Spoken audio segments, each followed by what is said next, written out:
Está a ouvir a RFI em língua portuguesa. São nesta altura 17 horas em Paris, a mesma hora em Angola, 18 em Maputo, 16 em São Tomé e Príncipe. Lígia Anjos.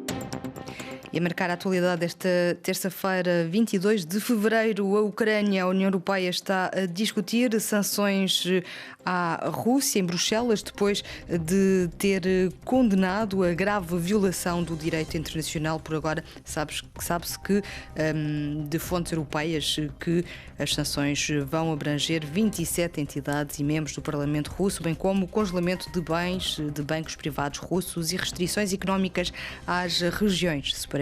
Em Moçambique, grupo armado desconhecido matou 11 pessoas durante ataques a 5 aldeias em Cabo Delgado, no norte do país. No controle técnico está Dusko Sekulic e o jornal começa agora. RFI, a rádio do mundo. A marcar a atualidade, como dizia, tensão na fronteira com a Ucrânia por parte da Rússia. O presidente Vladimir Putin reconheceu ontem à noite oficialmente as províncias separatistas pró-russas no leste ucraniano de Donetsk e de Lugansk e ordenou que as tropas russas garantam a segurança desses relatórios, uma violação flagrante das fronteiras da Ucrânia, como denunciou as Nações Unidas, enquanto há promessas de retaliações, nomeadamente por parte dos Estados Unidos. O presidente norte-americano Joe Biden, que se dirige ao país ao final do dia desta terça-feira, os Estados Unidos que vão anunciar sanções para quem fizer negócios com as províncias separatistas. Para Álvaro Vasconcelos, antigo diretor do Instituto de Estudos de Segurança da União Europeia, era o mínimo que Washington poderia fazer perante o que qualifica de tentativa de destabilização da Ucrânia. Creio que isso é o mínimo que os Estados Unidos podiam fazer, que a comunidade internacional podia fazer e que não é nada de muito significativo, porque essas repúblicas terão o apoio todo da Rússia. A Rússia já tinha dado passaporte russo a uma parte significativa dos habitantes dessas repúblicas e, portanto, a questão que se coloca hoje não é essas repúblicas, é saber se Putin vai levar a bom termo o seu objetivo de estabilização da Ucrânia, de mudança do regime na Ucrânia. No discurso que ontem Putin fez, um dos discursos mais belicistas que ouvimos da Europa, eu diria desde a Segunda Guerra Mundial, ou sobretudo, certamente, desde o fim da Guerra Fria, Putin tem claramente o objetivo, como ele disse, de terminar com o regime de Kiev, ou seja, com o regime ucraniano. E, portanto, o que é preciso hoje é tomar medidas muito sérias para tentar impedir que esse objetivo seja alcançado. O politólogo português Álvaro Vasconcelos, entrevistado aqui por Liliana Henriques, ele que é o nosso convidado desta terça-feira. Em Kiev, as sanções às repúblicas separatistas são vistas como uma anedota, porque os países do Ocidente não estão prontos para confrontar a Rússia. Explica-nos Demar dos Santos, economista guineense a viver na capital ucraniana. Aqui em Kiev, muita pouca gente acredita numa forte reação dos Estados Unidos, da União Europeia, então do mundo do Ocidente. As pessoas estão a perder esperança mais nesses países do Ocidente. Não acreditam mais nesses países. Os ucranianos estão a sentir que estas sanções são uma anedota. Para muitos ucranianos, essas sanções são realmente uma anedota. Pouca gente acredita aqui que os países ocidentais vão reagir fortemente contra a Rússia. Já aconteceu isso em Geórgia em 2008, já aconteceu com a Crimeia em 2014, vai acontecer agora com essas duas repúblicas. Não vai dar em nada. Neste preciso momento em que estamos a falar, a Alemanha acaba de suspender a autorização do gasoduto. Será uma decisão temporária. Depois vão esquecer disso, vão negociar com a Rússia e tudo vai voltar à normalidade. As pessoas estão nervosas com a situação? As pessoas estão nervosas por causa da fragilidade dos países ocidentais. Não fazem nada contra a Rússia. Não estão dispostos a enfrentar a Rússia. O economista guineense em Kiev, Demar dos Santos, que não esconde aqui o receio que se vive na capital ucraniana. Praia 99.3 FM.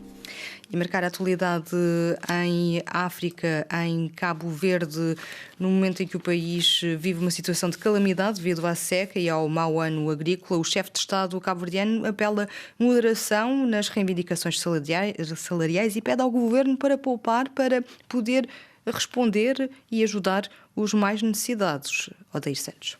O Presidente da República considera que a situação no meio rural é muito complicada devido à seca e ao mau ano agrícola. Por isso, José Maria Neves, em declarações à televisão pública cabo-verdiana, apelou ao governo a poupar para poder acudir aos mais necessitados e aos cabo-verdianos em geral pediu moderação nas reivindicações. Temos de considerar que a situação é difícil, é complexa, temos de moderar nas reivindicações salariais e o governo e as outras instituições têm de fazer um esforço para poupar lá onde for necessário para acudir às famílias mais carenciadas e com mais problemas. Devido à seca e ao mau ano agrícola, o governo decretou situação de calamidade em Cabo Verde, que vigora até outubro deste ano. Uma medida apoiada pela Associação Nacional dos Municípios de Cabo Verde, mas o presidente da organização considera insuficientes os fundos disponibilizados pelo Executivo, que anunciou que vai investir 145 mil contos, cerca de 1,3 milhões de euros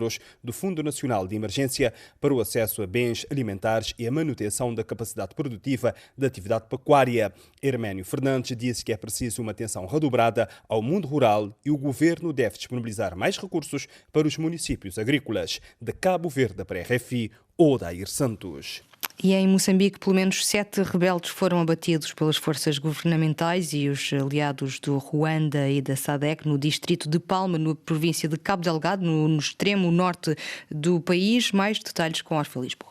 De Cabo Delgado chegam relatos de alívio para a população que desde finais de 2017 vive os horrores da guerra movida por grupos terroristas. É que, para além das forças de defesa e segurança de Moçambique, do Ruanda e da SADC terem anunciado o abate de 7 terroristas numa operação levada a cabo no dia 8 deste mês, mas que só agora a informação é tornada pública, foram desmantelados no posto administrativo de Pundayar, no distrito de Palma, vários esconderijos subterrâneos, como revelou a televisão pública moçambicana, um oficial do exército governamental que não quis ser identificado.